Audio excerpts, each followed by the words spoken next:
So recently there's been conflicting rumours regarding the iPhone SE4 coming with a notch or dynamic island, but now credible display analyst Ross Young chimes in and tells us we should see, drumroll, a notch. Which is not surprising, I told you guys. I've been saying since day one that Apple wants its iPhone to look more dated compared to newer iPhone models, and so a notch does just that when the rest of the range of course has an island. And yes, I know some of you guys had mentioned that sales are slow in key countries like China right now, and so Apple may not want to risk the iPhone looking too outdated, which is a fair point, but then again, Apple would rather you buy higher end iPhones. The smartphone market has matured, and so whilst they're not shipping as many iPhones as before, if they can get most to buy the highest end devices, that's upwards of $1,000, there's no real difference revenue-wise. So in a way, the iPhone SE4 looking outdated does benefit Apple. This is big brain stuff from Timothy, and the man knows how to generate revenue. And so whilst I do still think the SE4 is going to be great value, there will be shortcomings that will get you to buy more expensive iPhones. It's also why I don't see a dynamic notch coming to this iPhone, as someone had mentioned in the comments. I think again, Apple would rather leave those fancy animations as a premium feature to upsell people. Anyway, we have a video and pictures of quite detailed models of the SE4, which for one show us a notch, and on the back there will be one single camera that's going to be 48 megapixels, just like iPhone 16. The rails of the device should be aluminium, just like every other non-Pro iPhone. There is no action button or camera control to be found on these dummies, so that remains an exclusive for the higher end models, which I'm not surprised by. I guess we can live with the mute switch for a lower price, though I won't deny an action button on this would have been nice. You know what else would be nice? If you click that subscribe button, of course. It's free and would bring you the latest about Apple right to subscription box, so please consider it. It would be appreciated. Join the Saranbyte gang now. Now, similar to Sonny Dixon's models, these dummies only come in black and white, and considering Apple stopped producing red iPhones all of a sudden, I do wonder if this will be the first iPhone since the 10 to not come in any other color except black and white. That's gonna be a little boring, but maybe that's an intentional decision to maybe upsell consumers to higher end iPhones with their wider range of colors, since regular consumers care a lot about colors, and they might be swayed by the more expensive 15 or 16 solely for this reason. These dummies do however feature a matte finish on the back, so unlike the iPhone SE3 which has a glossy finish, this will look a lot more like the iPhone 15 and 16 with a frosted finish, which is a nice touch. But overall guys, when you look at the design and the specs of the SE4, even with the notch, this does sound a little too good to be true. But this phone does have an Achilles heel, and that's the fact it could be one of Apple's first devices to use their in-house modem. For those unaware, Apple currently relies on Qualcomm for the modems they use in their iPhones, but a couple of years ago they had bought out Intel's modem business to use as a basis for their own modems. Now in the iPhone 10 and 10s days, those Intel modems are not fantastic, but anyway, we are finally getting products with these, and first up will be the iPhone SE4 in March. According to Mark Gurman, Apple's modems should give us theoretical speeds of up to 4 gigabits per second, which is slower than Qualcomm modems Apple currently uses, and also these won't feature millimeter wave. There could also be issues with call reception, which is a very key feature of a phone, and so whilst Apple apparently has let employees secretly test these modems already, they likely won't be coming to higher end iPhones anytime soon because it's a first generation modem.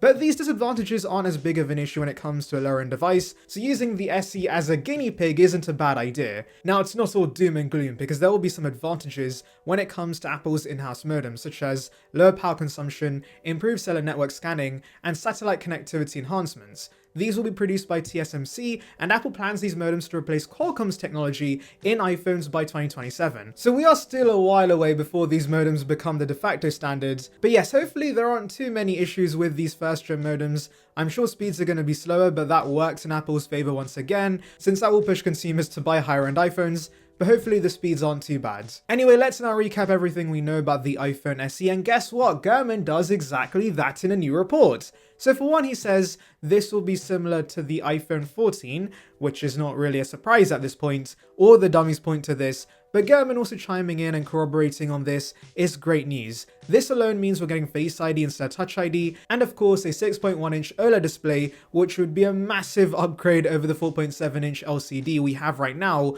on the SE3. But more excitingly, Gurman clarifies on some confusion regarding whether the SE4 will get Apple Intelligence support or not. Previously, Ice Universe had mentioned we could see, and I quote, 6 to 8 gigs of LPDDR5 memory, which does suggest you might get different amounts around depending on the storage tier you go with. This is quite common in the Android space, but of course would be a first for the iPhone. Though do remember Apple has done this with the iPad Pro for a while, with the base models getting 8 gigs and higher storage variants getting 16 gigs. But the issue is, if certain variants of the SE had 6 gigs of RAM, they would not be able to run Apple Intelligence. You need a minimum of 8 gigs. And so as I'd mentioned previously, I don't see Apple doing this. Apple Intelligence is such a key feature, and they would not restrict that to higher storage variants. That made no sense. And thankfully, Gurman does confirm that SE4 is going to have full Apple Intelligence support, so expect 8 gigs as standards. To be fair, considering the A18 is only in the iPhone 16 right now, and that has 8 gigs of RAM, they're likely just going to be recycling those SoCs and chucking them in the iPhone SE4 as well. Moving on to other details about the iPhone SE4, according to Leaker Unknowns 21, partially assembled prototypes of the next SE have been equipped with lithium-ion batteries bearing the model number A2863, which Apple has already used in the past for, guess what? Huge surprise! You didn't see this coming! The iPhone 14. Yeah, that's kinda expected because this is based on the iPhone 14. Now the actual capacity of the battery is 3,279 mAh, which is a massive upgrade over the 2018 mAh battery the current SE has. I actually used to use the SE3 as a beta testing device, and whilst the battery life wasn't terrible, it's only just about good enough in my opinion. I was cutting it close on most days, and so this phone having a battery capacity similar to the 14 is fantastic news because, in my experience, that got me 7 or 8 hours of screen on time, which is plenty enough for most consumers. Anyway, let me know your thoughts in the comments, make sure to like and subscribe for more content like this, and thank you for watching. I still don't know why leakers are going on about this, but we have more news regarding the camera bump on iPhone 17, yes.